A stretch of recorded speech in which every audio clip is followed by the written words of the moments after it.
नमस्कार दोस्तों, प्रोस्टेट संबंधी समस्याएं लगभग हर घर में किसी न किसी पुरुष को होती हैं और आज हम इसी ग्रंथि की समस्याओं से बचाव के तरीकों के बारे में बात करेंगे।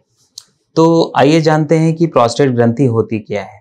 प्रोस्टेट ग्रंथि पेशाब की थैली के नीचे स्थित पेशाब की नली के चारों ओर स्थित एक लगभग 15 से 20 ग्राम का अंग होता है, ग्लैंड होता है, जो कि हमारे मेल रिप्रोडक्टिव सिस्टम का हिस्सा होता है।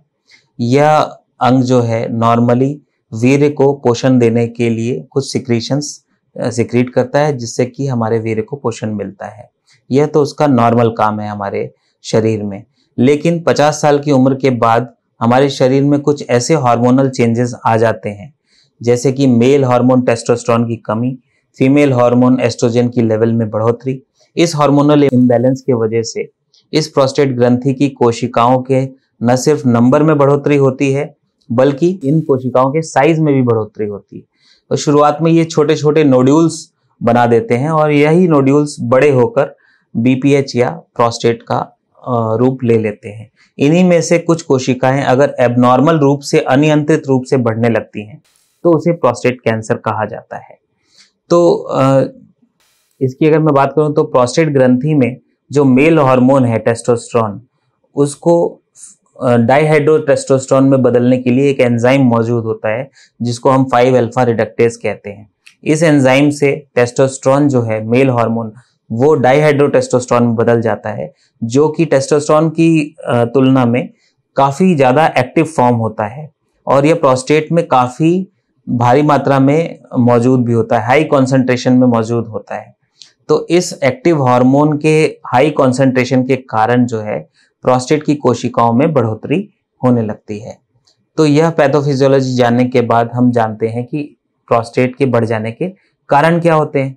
पहला कारण होता है जेनेटिक कारण। अगर आपके फैमिली में किसी मेंबर को प्रोस्टेट के कारण रुकावट हुई है, पेशाब रुक गया है या सर्जरी हुई है या इस तरह की प्रॉब्लम्स के लिए लंबे समय तक दवाई खानी पड़ी है, तो फिर आपको भी यह समस्या होने की संभावनाएं नॉर्मल पॉपुलेशन से अधिक होती हैं। दूसरा प्रमुख कारण है इन्फ्लेमेशन या बार बार इन्फेक्शन होना।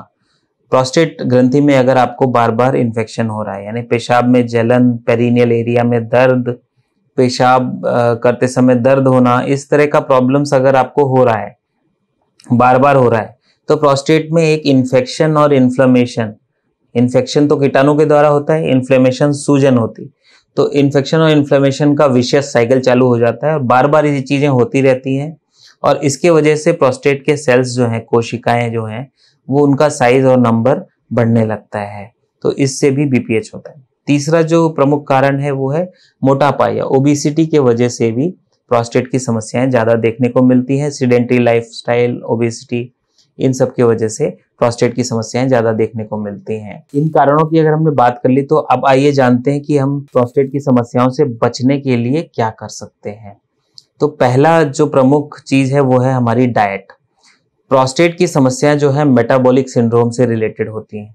अब ये मेटाबॉलिक सिंड्रोम क्या होता है? मेटाबॉलिक सिंड्रोम ऐसी टर्मिनोलॉजी है जिसने 4-5 बीमारियों को एक साथ जोड़कर देखा गया है, जिसमें कि पहला चीज होती है ओबेसिटी या मोटापा, दूसरा होता है हाई ब्लड प्रेशर, तीसरा होता है कोरोनरी आर्टरी डिजीज, हार्ट की बीमारियां, चौथा होता है हाई कोलेस्ट्रॉल और यूरिक एसिड लेवल्स। तो इस सब मेटाबॉलिक सिंड्रोम, इन सबको साथ में लेकर कहा गया है और इसमें भी हमारे प्रोस्टेट की समस्याएं ज्यादा होती हैं। तो डाइट से हम क्या करने की कोशिश कर रहे हैं? इस मेटाबॉलिक सिंड्रोम को नियंत्रित रखने की कोशिश कर रहे हैं। तो कैसी डाइट हमें लेनी है? रेड मीट का इस्तेमाल कम करना है, हाई रिफाइंड कार्बोहाइड्रेट यानी चीनी, शुगर और ऐसे फल जैसे कि आम, ग्रेप्स और इस तरह के फल जिनमें ग्लूकोज, फ्रक्टोज की मात्रा ज्यादा है, उनको भी हमें कम से कम मात्रा में सेवन करना है। हाई फैट डाइट भी हमें नहीं लेनी है। तो इस तरह से अच्छी डाइट का अगर हम प्रयोग करेंगे तो प्रोस्टेट की समस्या धीरे धीरे कम हो सकती है। दूसरा है एक्सरसाइज। कुछ रिसर्च के मुताबिक यह पाया गया कि एक्सरसाइज जो है उनको उन लोगों ने 3 भागों में बांटा, light exercise, moderate exercise, heavy exercise. तो इवन लाइट एक्सरसाइज वाला जो पॉपुलेशन है, जो कि बहुत कम मतलब हफ्ते में लगभग 2 घंटे की वॉकिंग को कह लें, या 20 मिनट तक हफ्ते में 3 बार वॉकिंग अगर आपने की है, तो भी ऐसे मरीजों में जो ये इतना लाइट एक्सरसाइज भी करते हैं, उनमें भी प्रोस्टेट की समस्या 30% तक कम हो जाती है। सप्ताह में 2 घंटे वॉकिंग करने से भी लगभग 27 से 30% तक प्रोस्टेट की समस्याएं कम हो जाती है। तो आप सोच लीजिए, ये कोई बहुत हैवी एक्सरसाइज या जिम जाने के लिए इसके लिए आपको जरूरत नहीं है। सिंपल एक्सरसाइजेस से भी आप इससे बच सकते हैं। तीसरा होता है डाइट और एक्सरसाइज हो गया। इसके बाद जो है कुछ मेडिकेशंस, जो मेडिकेशन ऐसी होती हैं जो प्रोस्टेट की समस्याओं को बढ़ाती हैं, उसको अवॉइड करना है। जैसे कि ओवर द काउंटर कई बार हमने देखा है कि वृद्ध लोगों को सर्दियों में खांसी होती है तो वो कफ सिरप ले लेते हैं। अब कफ सिरप में अल्फा एगोनिस्ट और एंटीहिस्टामिनिक नाम की दवाइयां होती हैं जो कि हमारे पेशाब के रास्ते में स्पाज्म करती हैं, उसको सिकोड़ती हैं, तो इससे भी पेशाब में रुकावट होती है। तो ऐसी दवाइयों से हमें बचना चाहिए। उसके अलावा जो लोग एंटी डिप्रेसेंट ले रहे हैं, एंटी डिप्रेसेंट दवाइयां जो हैं वो उनमें एंटीकोलिनर्जिक साइड इफेक्ट होते हैं, जैसे कि हमारे पेशाब की थैली को वो शिथिल बनाते हैं, उसमें कॉन्ट्रैक्टिलिटी कम करते हैं।